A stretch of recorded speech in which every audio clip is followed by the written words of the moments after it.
My name's Dr Paul Brewerton, the Strengths Guy, Doctor of Psychology and Chair and Founder of Strengthscope. I podcast each week just as you're getting your head back into work mode to give you a positive, strengths-based boost into your week ahead. My podcasts are packed full of tips and tools to help you get the best out of your working week. I hope you enjoy this week's podcast. Hi, my name's Dr Paul Brewerton, the Strengths Guy, founder of Strengthscope and Doctor of Organisational Psychology. Welcome, Steph Tranter, to the first recorded Strengths Guy podversation. I'm very excited to see you, to have you back on the show. So hello. Hello, thank you for having me here. I'm very excited to be, I think your words previously was trailblazing, but... Yeah, totally. You always are trailblazing, and this is no exception because this, as I say, is the first videoed podcast that the Strengths Guy channel is recording. So thank you very much for, well, to be fair, you do it all the time. So there's nothing new for you in this. You have your own podcast. It's on LinkedIn if anyone's interested. What's it called? Oh, Warts and All. Thank you. Yeah, You put me out there. Warts and All Leadership. Yeah, it is. Warts and All Leadership, which I myself have appeared on. You have. But you've been doing it a while, so you're kind of much more familiar than me. And the other thing to say is you came onto the podcast a while back and very kindly were talking about how you use strengths in your business. So the strengths approach to make your business better. And that, I believe, is a podversation 19, making strengths work for your business. So anyone interested, go check that out. But that is not what we're going to talk about today, because today, Steph is going to be talking really about one of the main focuses of her consultancy work, which is helping people manage their emotions more effectively. So, yeah, before we get into that, it'd be really good if you could talk a little bit about your journey to here, not your whole kind of life story necessarily, but just a bit more detail on your business, you know, like what do you do? How do emotions work into that?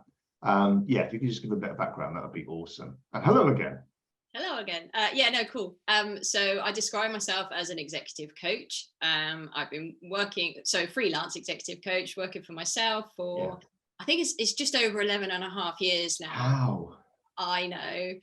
Which is, and it's been quite a poignant moment for me this year, because that is now longer than I was working in an employed capacity, you know. So my background is retail. So I worked for Tesco for just under 11 years, and in various roles, but culminating in the Leadership Academy, which was all about developing the leadership skills in all the different leaders in all the different parts of Tesco and all the different parts of the world they were in. So that's where I was. What I suppose in terms of now, those last 11 and a half years, where the emotions bit comes in, I kind of describe myself as a hybrid executive coach. And what I mean by that is I merge the worlds of coaching and therapy, because I've found, in terms of my style, in terms of where I go with people, I can't tend to help. I don't think I can properly help someone in a work issue, which is usually what it is, you know, career crossroads. How do I be myself as a leader? How do I build emotional resilience? How do I be more resilient? Those are just dashing all those off. They're amazing, very meaty topics, but I don't think I can help people unless I look at the whole person. And so often what happens is we do talk about emotions, or we do start talking about things maybe that you'd find more in a therapy room that feels a bit scary than you would in a coaching conversation. So I merge those kind of worlds. So I'd like to come back to that later, because I want to ask you about boundarying. I'm just interested. That's quite a kind of, I don't know, geek out coachy question, but I still want to ask you but we'll come back to that. Yeah. So tell me about, I mean, the emotional stuff relates to getting into the whole person. What about your emotional journey through emotions, your emotional experience of emotions personally? How long you got, right? Do you mean like my own? So I suppose this. Well, reason for, right? I suppose is what I mean. Reason for getting into this particular kind of subset of coaching.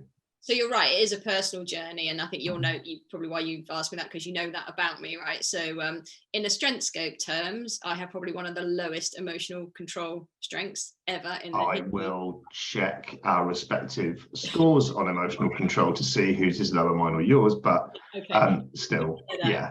So I suppose most of my life, I've always felt I've always been told you're too emotional, you're too sensitive, and I've known I've been really emotional, and lots of people express and feel emotions at different intensities, right? I feel them at high intensity. I struggle to control them. So, crying, a drop of a hat, so, and that doesn't work in the world of Tesco, right? So, and it doesn't always work in the corporate world. So I think I got really interested. Well, personally, it's like, God, this is really annoying. It's like, stop it, won't you? And because I'm kind of like, this is getting in my way a bit, and also getting in the way of other people's interpretation of what I could cope with, because I might cry, but it doesn't mean I wasn't coping or anything like that. It was just the way I expressed stuff. So it just got to a point where I went, I need to figure some things out here, because I'm sick of feeling like this is wrong. So my personal journey has been, I need to sort this out because it's getting in my way. I want to find a positive way through this. So I think I did my own exploration, and everything I'm going to talk about today is obviously, it's been trialed on me, right? First, I've been my first client. So I think that's where I got interested, and I saw things working through doing the stuff that I did. And so then I suppose when I saw other people presenting with similar things, I was like, well, do you want to give this a go? I've got like a sort of side question here, but thank you. That's really helpful to hear that. Very kind of honest self-appraisal, because it really resonates with a number of the people that I have worked with, do work with from a coaching perspective. Senior execs. It is often about the perceptions of them that maybe they have actually of themselves, or how they think they're being perceived. But sometimes, it's coming from their boss, or it's coming from their team, that, they're like super emotional, or they need, essentially their perception is that it's going to be affecting in some way their reputation, and that they need to deal with that. But the way that you described it is amazing, because it's not saying how to stop feeling or how to stop emotions dead. It's more about emotional management, right? So how can you ensure that you are presenting the version of you emotionally that is most appropriate to the situation, I guess, but not negating the emotions. I'm sure we're going to get into this as we kind of go through it. So we're getting into it a little bit here, but first of all, let's get to the basics. I've got a couple of, first questions. What are emotions, in fact, and can we manage them? Yeah. So, I mean, just going back before those questions, because it is linked though, don't get me wrong, at the very beginning, when I was having all this, suffered quite a lot from anxiety, got quite sad, a lot of intense emotions, I wanted them to go away. I did want to push them away. You talk about unwanted emotion, talk about emotions that are getting in the way. And that's generally how we do interact with them, is like we push them away and we say, I don't want it. This actually feels really crap. I don't want to feel this. I'm going to push it away. Plus, I'm in a culture where it doesn't feel acceptable to show an emotion or talk about emotions. I think we're getting better. I think schools are getting better now. But, I think the general feeling is, we label them negative and positive emotions straight away. We're giving it a judgment. So there's something in that, I didn't suddenly get to this point going, I need to interact with my emotions differently. I was like, I want these out of here, right? So to answer your question, yes, we can manage them, and I think it comes down to understanding them and understanding why they're here. And when you talk about what is an emotion, I mean, this stuff. I'm talking to the converted, right? All this stuff. You taught me quite a lot of some of the stuff in our very early beginnings of getting to know each other, but for me, the simplest way of describing emotions is that they are there to help you survive. They're actually there. When you look at from an evolutionary perspective, if you are a human being, you have emotions because they are in us to help us survive, to run away from threats, to protect something, to make sure we stay accepted and not rejected by the group, because back in our early days as human beings, you can't survive if you're not part of a group, right? So we've still got all of this now. So emotions for me are, in the simplest terms, they're kind of mechanisms. We want to get like really black and white about the mechanisms within our bodies that often react with below our conscious awareness to help protect us. Absolutely. I love that. I love the way you've described that we've got a fundamental need to survive as humans. There's a survival instinct there. There's an instinct around belonging as well, which we know drives behavior. But they're they're kind of old school, like properly evolutionary, way back. And actually our context has changed immeasurably since they were invented or evolved. But maybe parts of our brains haven't really caught up with that yet. So, you know, there's discussions around the mammalian brain, the reptilian brain, you know, the monkey brain, all of those ideas that, you know, we can get, I guess we can get hijacked by something we don't really understand because it's too subconscious. You know, we can't deal with it because it's driving us, but we don't really understand it, so we can't kind of get a handle on it. So that's excellent description. I really love it. I've not heard it in that way, described in that way before. But so how then can you manage emotions if it's that difficult to get to? How can you manage it? Yeah, and I think you know, you talk about the science, the reptilian brain, and all of this, and lots of people have probably read the chimp paradox and all of these kind of things. They call the emotion part of their brain the chimp part. That's just the chimp part of me, and that always helps you feel like it's accepted, you know, and it's acceptable. But I guess before I kind of answer that, how, I suppose this is part of it.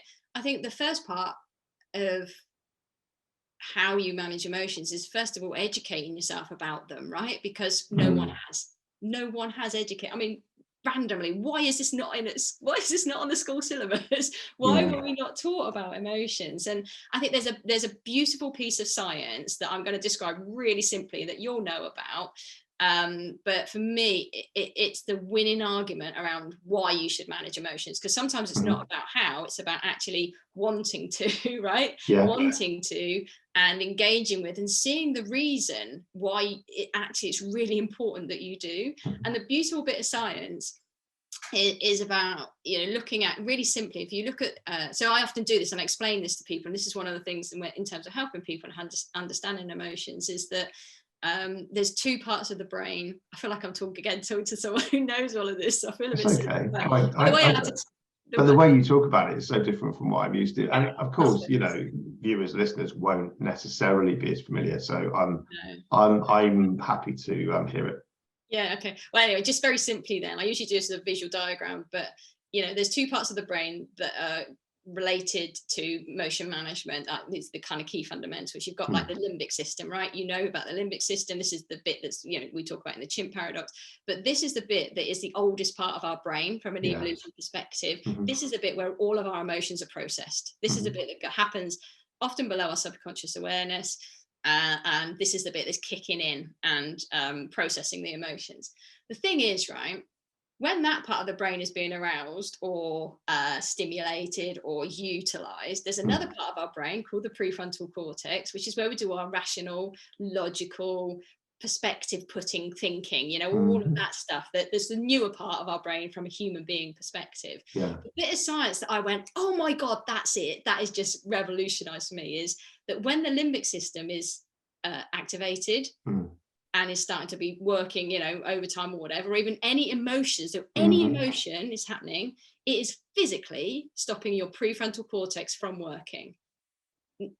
It's such an amazing thing, isn't it? Because there's nothing you can do. And actually, there's another link. I've been working with someone recently who wakes up repeatedly in the night, and you know, that's a pattern they're trying to break. And then they kind of get anxious and over worry in the night. It's a similar process that happens then, probably because that emotional part of the brain is kind of more active during the night hours. But again, it's very difficult to access your prefrontal cortex during the hours of sleep. So you could be lying there and people do lie there for hours trying to solve problems, whirling around in the head over and over and over again, and they can't. They literally can't, and they feel wide awake. You know, ultimately they may become wide awake, and if they do get up and start waking themselves up, then it's a different thing. But if you're lying there trying to figure something out, it ain't happening because you can't get there. And you know that it's a similar process. I think I need to look into the science of it. I think it's a similar process. I heard something similar. I don't know the science behind that particular part of it, but what I do know is that we, you know, we've all experienced those times where either yourself or a friend, you know, that's extreme, crying their eyes out, and real bad, some really bad problem, but you're looking and going, the solution's obvious, dump it or whatever, but in the moment they can't see that solution. Exactly. And then the next day they're out of the emotion and go, oh my God, that was so obvious. Why couldn't I see it? Right. So, people often come to me, clients come to me with like, I've just got this brain fog. I've just got this spaghetti, that I can't think clearly. And it's because this emotion is stayed with them, because by the way, emotions are only meant to be short-lived and expressed and dealt with. If you're pushing an emotion away, if you're fighting it, if you're ignoring it, if you're pretending it's not there and not dealing with it, you will perpetuate that I can't think straight. You will perpetuate, this is just on the surface. Let's not forget every emotion we have causes a physiological chemical reaction within you. Yeah. So this is the other bit that I just found alarming, and such a compelling argument that even if, say you're feeling worried, which is part of the fear family, so there's different families in emotions, and worry is part of the fear family. If you're feeling worry, that will release things like cortisol and adrenaline, because it's preparing your body to run away from a threat. It is doing all of this. It will shut down systems like your immune system and your digestive system. I often joke about this is when I used to go for interviews, don't seem to do that so much anymore. When I was really, really nervous, I'd spend quite a lot of time on the toilet, before the interview, because your digestive system is shutting down. You don't need it, because in that sort of, being familiar with the flight or fight kind of response, in that fear response, the only energy you need is to go to your muscles. I'll get to my point in a second, right? So the point is, all this stuff is going on in your body with this emotion. And even if you're suppressing that emotion, that stuff is still happening. So there is an absolute connection between a lot of anxiety feelings and digestive issues. I wonder why the digestive system is constantly shutting down, and if you're not dealing with it and you're not expressing it, or you're not managing that emotion, that is perpetuating. So for me, it's not just about managing in the moment and enable you to think straight. It's the longer term impacts on your physical health. So and that's so compelling, that even if you're ignoring it and you think you're fine, and I'm telling everybody I'm fine and I feel fine, you're not. Probably not. And and you've given it a really long half-life, right? The whole thing just takes forever to taper, and probably hasn't actually left you.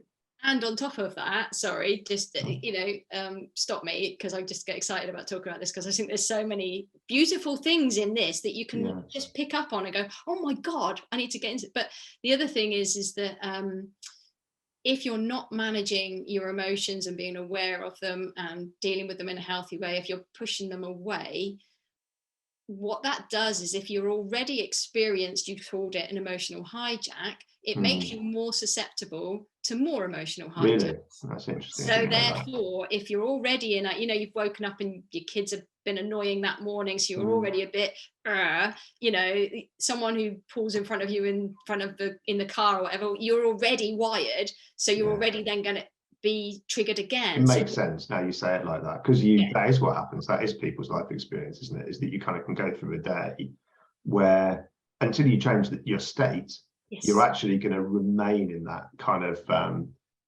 scientifically autonomically aroused state. Or your limbic systems, hijacked, whatever you want to call it. They're all linked, right?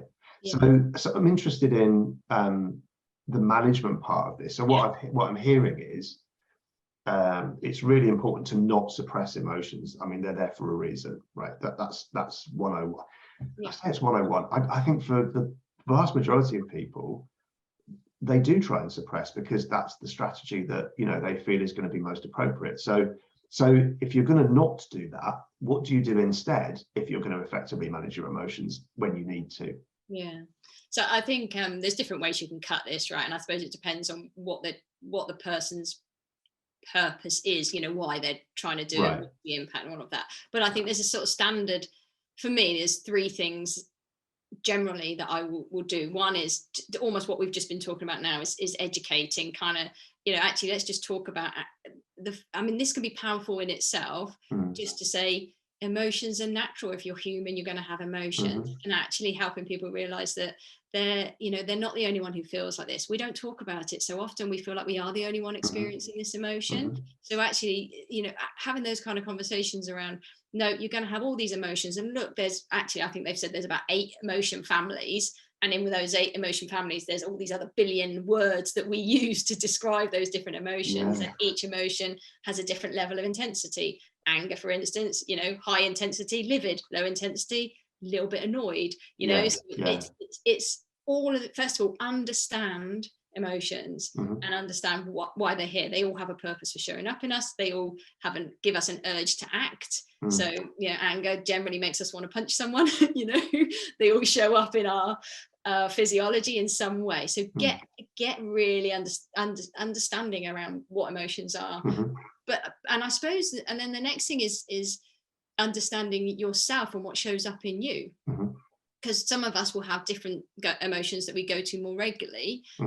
Mine was often anxiety and worry. Other people's is straight to anger, or we don't like using the word anger, which usually I'm frustrated, because anger feels too big a word. But anyway, so I think there's a lot of understanding yourself, real self-awareness, knowing what those look like in you. So once you've kind of got this understanding, noticing that you're feeling, because we go through life not noticing, right? And emotions are the things that drive us, but we're just so busy trying to get to the next thing. We've got such full lives. Emotions are bloody getting in the way, aren't they? It's like, oh, I haven't got time for this. I haven't even noticed it. So I think there's something about noticing. And then once you notice, it's to our point we were saying earlier, don't fight it.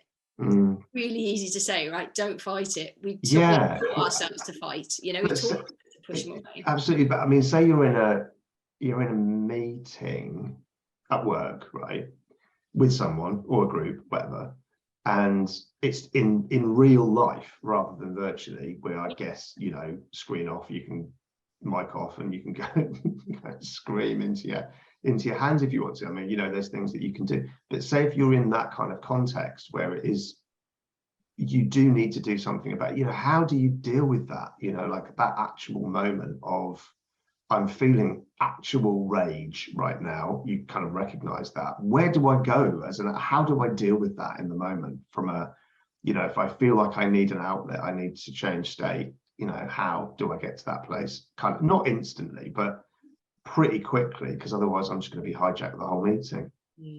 I think, again, it depends on the emotion, depends on the person, depends on the situation, depends on the meeting, right? All of that, right? All depends. But I think there's some standard things that you can do. So, come to your point around rage, right? So I've noticed I feel enraged. Other people in the room probably have noticed that too, I imagine, if you're that extreme.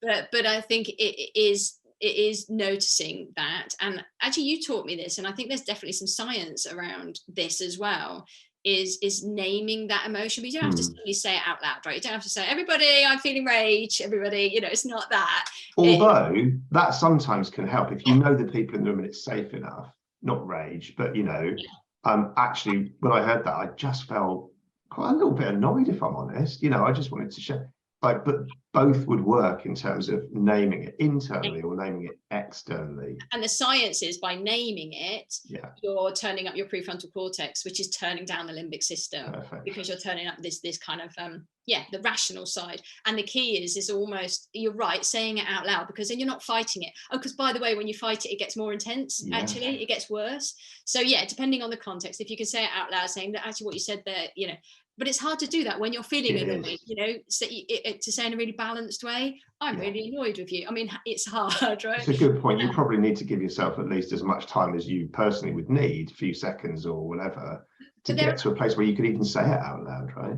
Yeah, and there are some things you can do in that moment, where you kind of can say to yourself, oh, Steph, it looks like you're getting really angry here. So actually that third person, if you can be aware enough to know that there's a third, you could do all that in your head. I mean, so the whole was that witnessing, or like people call it different things, but basically have a critic, not even that, like a friend, basically. It's a friend voice, isn't it, that you want? If you want to it's not remain a voice, so it's got a, oh, Steph, you're getting angry again, you idiot, what's wrong with you? Which is often how we talk to us.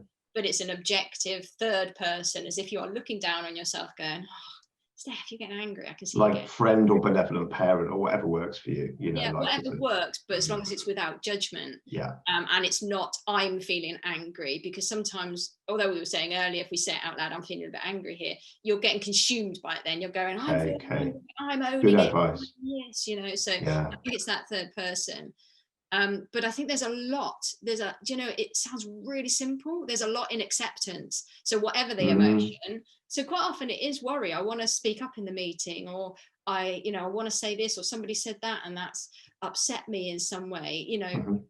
I think it's accepting and some of the way, again, you can do that very personally. It's not right, like you said, this is not going to suddenly stop you feeling rage. It's not going to suddenly stop you feeling worried, but it slightly reduces the intensity of the emotion to enable you then to take some more rational steps. So accepting it, it's like, so I feel rage, it's okay.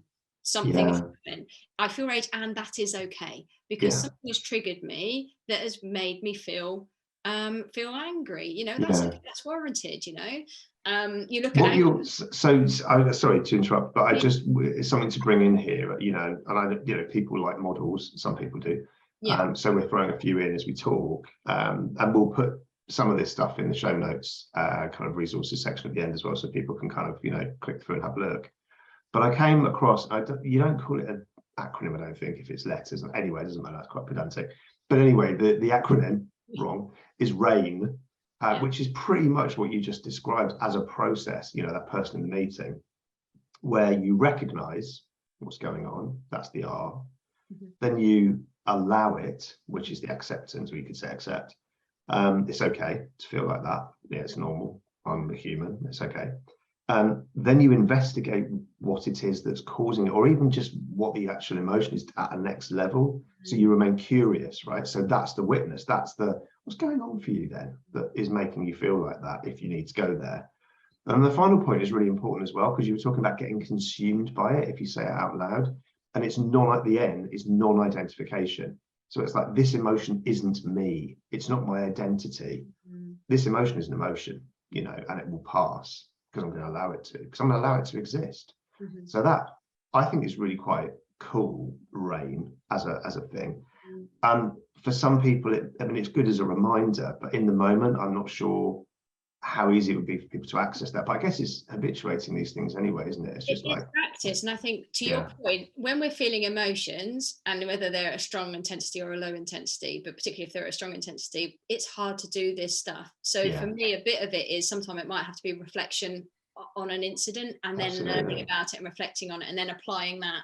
And it's habits as well. So I think all of this is about creating not better, but, you know, habits that help you manage your emotions, and that takes time. So you can't just suddenly go, I can hear people saying, Steph, there's no way I could do that in a meeting. There's no way I could suddenly go, oh, I don't feel angry. I know when I felt angry, I don't feel like being very compassionate or empathetic to other people. I just want to go and punch them, you know. You know, so there's something about, actually, don't expect yourself to be able to manage it in the moment straight away. You know, it might be a bit of a daily practice of reflecting on, oh, okay, when did I feel emotions, you know, and what was going on for me, and understanding that, you know, again, coming back to anger, that we feel anger usually when something or someone has been taken away from us, or something or someone is getting in the way of us achieving something. If you know that about anger, you can have that what you just described there, non-identification, because you can go, I have a warranted reason, because this person is saying no to me being able to get my project across. Or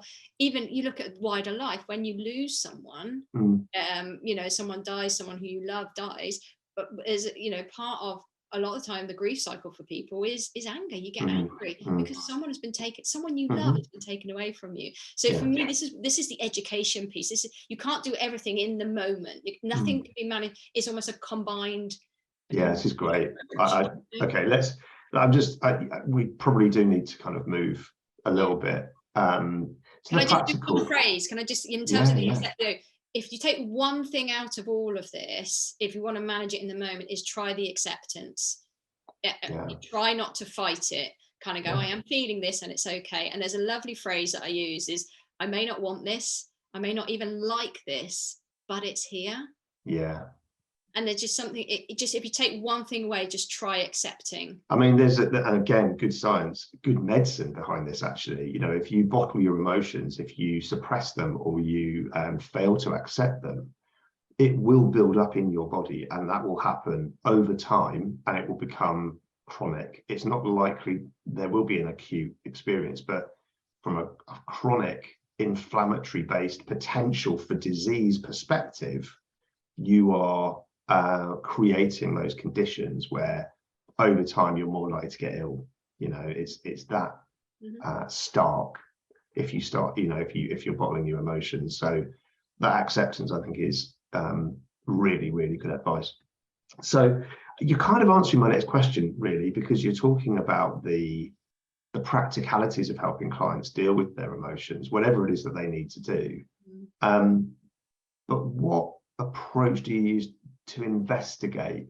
I mean, specifically, so, you know, if you're looking to label your emotions, you've talked about anger families, you've talked about emotional families, anger being one of the families.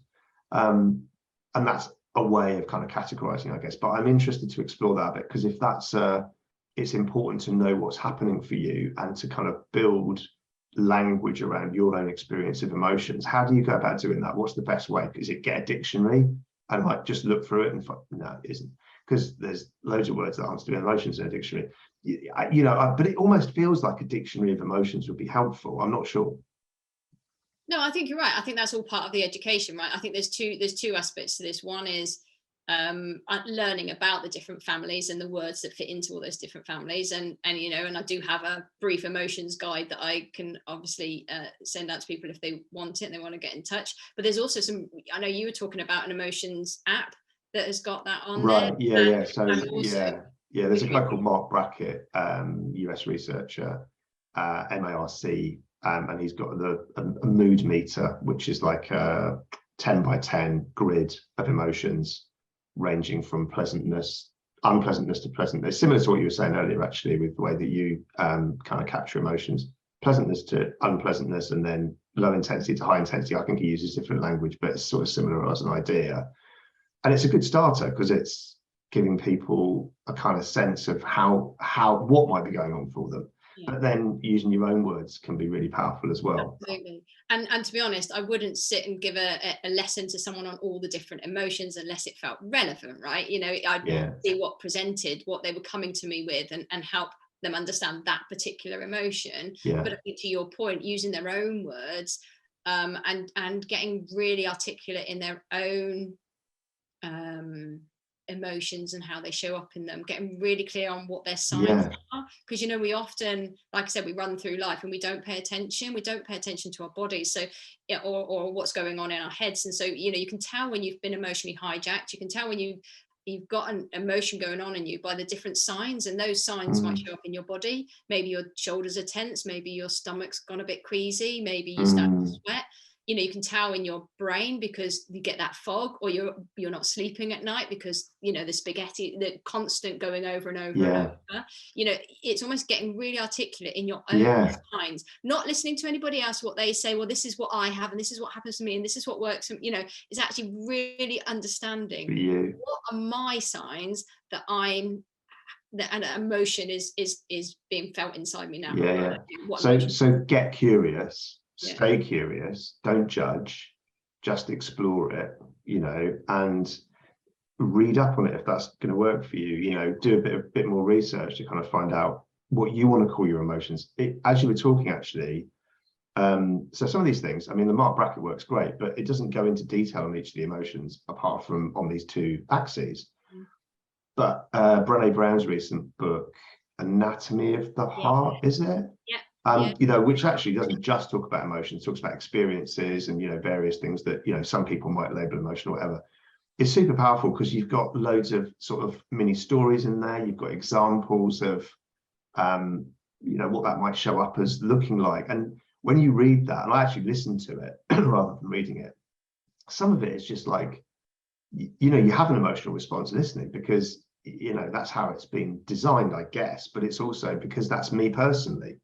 So, you know, recognizing what triggers for you, recognizing what the trigger triggers and how that then shows up for you in different situations is really important. Really important point about triggers as well. So, you know, and there's a few books as well that I can recommend that are great for emotion. We'll stick them in the show notes, right? In the resources section. Passionate Mind, one called Wise Mind Living, all about this relationship between, anyway, all of this emotion stuff. But triggers is really important, and this is why it's not just about understanding the theory behind emotions, but it's understanding yourself. Because one thing will trigger somebody, but another thing, but it might not trigger you. You know, you just take a simple example like driving on the motorway. I know there's some people who love driving on the motorway and they get excited about driving on the motorway. Other people that are absolutely petrified of it. You know, it's the same event, but it's a different experience, and that different experience is about what we tell ourselves about what that is, what that event means to us. So I think is a really important, because that's one of the ways you can help people, if you can understand what they're telling themselves about something and how they're interpreting an event. There's something about that. We were talking about a particular individual recently, someone that I was coaching, and what you were recommending was to get below the emotion to find out what it is that's really going on for them. You know, like that's the story, right? So what is it that that person's telling themselves? What is the story that they're telling themselves in that situation, to get deeper than just the surface level? Again, requiring curiosity, either from a coach or hybrid coach. Don't know how many hybrid coaches there are out there, maybe one. I'm the only one. No, I'm sure there are others, but I'm the one who's named it hybrid. But you know, it could be you know, working with somebody to help. It could be a partner, it could be someone where there's a safety that you're able to kind of enjoy, a level of safety. But ideally it's you, because you're going to be the best kind of explorer of your own emotions. Okay. Yeah, I mean, on that though, I think there's so you're getting into the realms for me of why I would describe my coaching more as hybrid, because actually there's all this, what I would say, surface emotion management and in the moment emotion management and understanding your triggers. But like what you were just saying there, our triggers often come about because of some deep-seated beliefs, and those beliefs are things we have about ourselves, about the world, about other people. And that might be, you know, for the motorway example, I believe the world's a scary place, or people won't look out for you, or, you know, or I'm not capable, you know. For somebody else, the person who enjoys the motor, it's like the world's an exciting place and I am capable, and other people will get out of my way, you know. So, and actually unpicking those beliefs yourself is really difficult because they're so ingrained in us. We believe them, you know, we believe them. And I guess that's more difficult than something like a sort of trauma-based response, where, you know, you could then put it down to an event or series of events that actually happened to you, where you can say, well, that's the reason. It's a rational reason actually that I'm scared of the motorway. I was involved in a crash on the motorway. You know, and you can work on that and get over that. But when it's based on a kind of global, kind of holistic view of the world, that's much more difficult, I guess, unless you've got someone to bounce that off, to explore. I would definitely suggest it's important if you're going to go to those level of things to work with somebody on that. But almost, you know, it's almost like you get to the core of why you react in certain ways. You can almost prevent those emotions from happening in the first place. You know, so a lot of our triggers come from those beliefs. So there's a bit about what level do you work at, and there's different levels you can work at. So it's that's good. A couple of quick fire questions, if I might. That might be a bit academic, but how do you feel all the stuff we've talked about, you talked about regarding emotional management, links to emotional intelligence? That is still amazingly 20, 30 years on a buzzword, you know, in the corporate world, in the world of work, and in the world of not work. But how do you feel one links with the other? What is emotional intelligence anyway? See, I just think what we're talking about is emotional intelligence, right? I think, you know, I was going to say that back to you, you know, what is emotional intelligence? What as a definition? I don't know what the actual official definition is, but how I would describe it is just an awareness of my emotions and other people's emotions, and how to manage them and work with them and understand. You know, if you think about intelligence, I suppose, I don't know, we can get a bit picky and academic and semantic. I mean, there are all sorts of definitions of it, but I think you're absolutely right. I think you've nailed it. You know, my favorite definition is the shortest definition, which is emotional intelligence is being intelligent about emotions, both yours and others. I think that's the thing about emotional intelligence. But the kind of rule of thumb is you've got to understand you before you can understand others. Yeah. Because you've been through that process of being curious and accepting whatever it is that or you talk about in Strengthscope terms, you've got an empathy strength. So someone with an empathy strength for me is probably naturally already pretty emotionally intelligent because they have an ability to understand. Well, if they've developed it. So, if you've got that as a strength in Strengthscope terms, you're going to be energized by it. Yeah. You may not have chosen to educate yourself further on it or upskill in that area. Equally, you can educate yourself and upskill in an area that you don't have a strength, including empathy, because it is a skill set. Yeah, but you're right, in terms of the sort of natural inclination towards that, because it energizes you. Most people will have become more attuned to their own emotions, and others' emotions, I guess, is probably likely first in the case of empathy. So that was my first quickfire question. Thank you for answering it. So Steph, I'm interested to come back to a question I had earlier that we kind of parked, which is around boundarying. And I think for a lot of coaches, this territory that we've been talking about can be quite, I don't know, just it's something that could cause anxiety for a coach. How do I boundary this? If we're going to go start talking about people's whole lives or their early childhood experiences or trauma they might have experienced, or where the beliefs come from originally, which feels inevitable almost with this kind of work for some people anyway. How do you boundary it in your practice? And what do you mean by boundary? Do you mean like, how do you decide whether you go there or not? Is that what you mean? Or? Yes. And how do you decide whether you're equipped to go there or not with your skill set? Should you refer? Should you, and when I say refer, I mean to a CBT therapist, or to another another form of therapy or whatever. How do you deal with that? So I think it's client and context specific. I think well, obviously, and you've also got to know yourself, right? What do you feel confident, comfortable, qualified to go to? Where do you the three CQs. That's good. I like it. Yeah, I don't even, that just came out then. Yeah, qualified, competent, qualified. And also you would have addressed all of this probably in your contracting at the beginning. I often have that where I say, look, if that something comes up that I don't feel equipped to deal with, I'll mention that to you and possibly refer you on. But I think for me, I do think it is a personal, there's something about a personal call there, and also with the client relationship. And what I mean by that is, I suppose, and on top of that, I might recontract in that conversation, saying, look, I noticed this is coming up for you. This is where I think might need to go.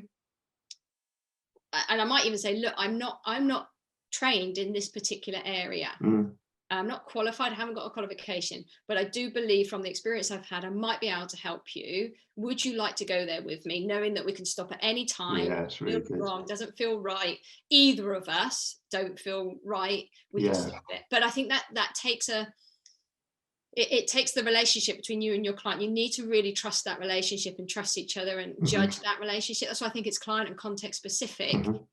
Because in my early days, there's some things I would never have gone anywhere near and would have referred them. Now, actually, you talk about traumatic events from childhood. There was someone I was helping with their anxiety. Once we got into conversation and she trusts me fully, something had come up from her life as a teenager, and we talked about how that might have affected her. And I had that conversation, said, look, I'm not qualified. I think I can help you. You feel comfortable talking to me. You haven't talked to anybody else about it. Shall we try and have a chat about it and see how that goes? Worked out well in the end, because it was it really helped him, blah blah blah. And there's been other there's a good example where there was someone who been diagnosed with depression, had been depressed for many years, was on medication, through working with me, she actually came off her medication and managed to deal with the depression differently. And it was over a long period, longer than I would normally do a coaching but she was able, but then there was somebody else in a very similar situation, and I made the call that I don't think I'm the best person to help you, and referred her. So similar situations. So I think it's, I don't know if that's like the official answer you should give, or whether that's ethically the right answer to give, but it's your answer though, so thank you, I appreciate it. I think that kind of debunks it a bit, for people who would, I don't know, veer away because they're thinking, literally, I can't do this. It's reading the client, it's reading the relationship, it's reading the context, and ensuring at all times that the client is safe. Yeah, you know, and you're safe as well, right? Right, so duty of care to you both, you know, in that situation. That's really helpful. Things that are really upsetting, you know, traumatic experiences, and you've got to be ready to know that you can go there too, right? Exactly. So I think I always err on the side of caution, but take it context specific, and trust the relationship, because even if someone starts talking about stuff, it's going to help them because they trust you, right? And that's the beauty of when you're coaching, is they probably have very few people in their lives they fully trust that can have a kind of conversation with a coach, right? So for me, it's like, God, how can I almost feel like I'm letting you down if I don't allow us to talk about it. But, you know, but allowing them to make the final call on that, and to give an out at any time, I think, you know, those are really good pieces of advice, so thank you. So I'm conscious we are probably at time. What I'd like, if possible, is if you've got a top 3 tips and takeaways for listeners, it would be great to hear those. And also, I need to know how people can get hold of you, because people are gonna want the tip sheet that you talked about, the emotional kind of. Unless there's anything else you want to talk about. I'm just reading your emotions. What are my emotions saying? I don't want to stop talking. There's more. Yeah, a little bit. I need to check that out. Like, you know, I'm not an expert. That's true. No, you read it correctly. Oh, okay. There you go. There was one thing I wanted to talk about, and it's a really nice link to strengths, but we don't have to. I can go on to my top 3 tips. It's up to you. Okay, fine. I'll talk about it. It's very quick, and actually might be linked to the 3 tips. That's good. How can I link them? I don't know if I can. The example is, in terms of why I think this links really nicely to strengths, and why I talked about habits. A lot of the time when people come to me with things like, they often come presenting 2 things at the same time, which are often connected, like low confidence. I want to feel more confident, and I want to reduce being anxious and worrying. And they often come as kind of 2 separate things, but you find actually quite often they're related. And I did this right at the very beginning of my coaching journey, when I was just getting qualified as a coach. There was someone who was like being coached for free to help me get my qualification. And I realized how powerful a tool it is in terms of emotion management then, which it may come into the tips. So what I found was that, and what you'll know, is when people have low confidence, it's often because they're focusing on, simplified, right? Not always this, but it's often because they're focusing on all the things they're rubbish at, all the things they can't do, all the things that are wrong with them. And then when you look at anxiety and worry, quite often that comes about because we're focusing on all the things that aren't in our control. You know, the people, events, all of that. So the theme here is, where are you focusing? Yeah. How can people understand that? And what Strengthscope beautifully does is it helps you, it's all a positive psychology, helps you focus on your strengths, helps you focus on what you're good at, helps you focus on what you're good at, what you love to do, what energizes you. It gives you that you're helping someone break a habit on where they're focusing. And I found when you've done that effectively with somebody who's come with both those issues, as the confidence increases because they suddenly go on focusing on what I've got, the anxiety reduces. So I think there's, not in all cases, but I've seen it so many times, to the point that I think I just had one session with this lady who said, you know, in 2 hours in which we did the strength stuff and all of that kind of thing, 2 hours with me, she's what were her words? I wrote them down. There's something like, you know, I've done more for her in 2 hours and 2 years of coaching and counseling, not coaching, 2 years of counseling. And I think what that showed is this kind of connection between where we focus, you know, and how strengths actually can help reduce some of that. Because it's makes you feel like you can, because this is the stuff that you have. So acknowledge that, and then, you know, base whatever it is that you're going to do, and wherever you're going to focus on the stuff that you can do, which is your strength areas. Yeah, it makes complete sense. Putting you back in control, right? Perfect. So, you know, it's putting you back in control, which can reduce the anxiety, because it's really good. Yeah, we're talking a lot at the moment about change and transformation, which could be it's always personal, right? But, you know, in the context of large scale organizational change, and the strengths approach can really help with that, for that exact reason, because it can feel super uncertain when everything around you at work is changing, or even a small thing is changing. But, you know, if you can then focus on your strengths and say to yourself, you know, what can I do? How can I regain control here? what can I rely on that I know has worked for me in the past? What strengths can I use, in short? That can really help overcome that sense of anxiety or uncertainty. You know, it's the same principle. Yeah, and the reason why I brought up about it being early days for me was I was less skilled, less knowledgeable, less experienced back then, but the process of Strengthscope and that application was effective then. I guess that's going back to your boundary point, is, and almost your confidence as a coach. Actually, there are some things right now that might help in some of that emotion management. That's interesting. That was the link, I suppose, for me. And also there's something about strengths, I mean, not this is a big advert for Strengthscope, it doesn't need to be, but you know, just a tool, well, we're talking about Strengthscope as an example here, providing some language really around what might be going on for somebody, you know, like, and where they can, how they can kind of feel more positive. Even if it's not designed as a sort of emotional lexicon, but it might help start that process of self-awareness, I guess, you know. So and where you're focusing, I do think, like we talked about, you know, what causes a lot of our emotions is where we're focusing, and that helps shift that. So let me ask you now, are you ready to give your top 3 tips? Now I am, yes. I feel like I've got that out of my system. And good, because if it stayed in there, it could cause long-term harm. Good, yeah. All right. Yeah. So your top 3 tips and takeaways. Top 3 tips, I think I've already said them, so people are probably bored about them, but simplifying, top 3 is educate yourself about emotions and how they show up in you. Number 1. Number 2, accept they're there, they're human, they're normal. Everyone feels them, even if they're not talking about them, everyone's feeling them. Even in the people you think just can't possibly be human and can't possibly be feeling anything, they're feeling it. So accept it. And the 3rd one, which I haven't talked so much about, but I think there is, find a way to express that safely.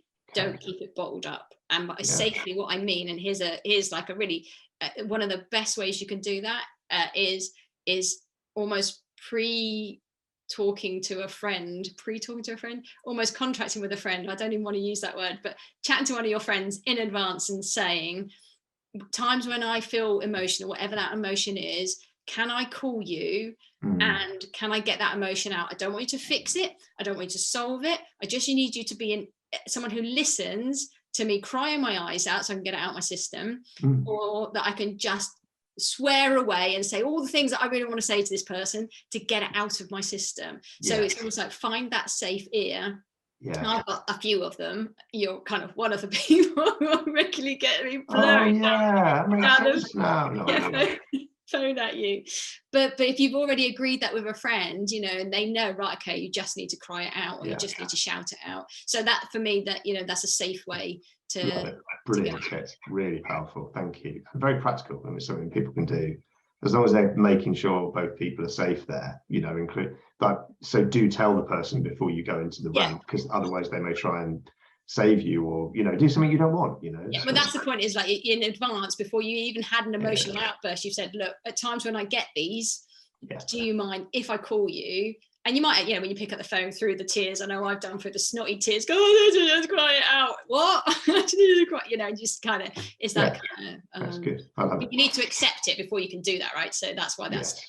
Yeah, exactly. So if people want to get in touch with you, why wouldn't they? I mean, you know, for all of your emotional management coaching skills and knowledge, and potentially PDFs, which you kindly offered, how can they best get in touch with you? What are the best ways?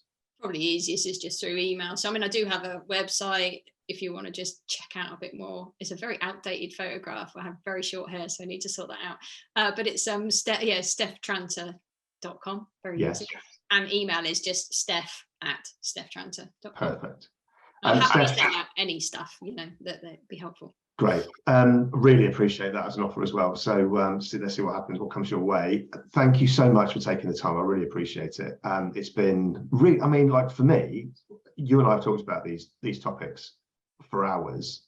I think in this case it was under an hour, which is quite impressive for us.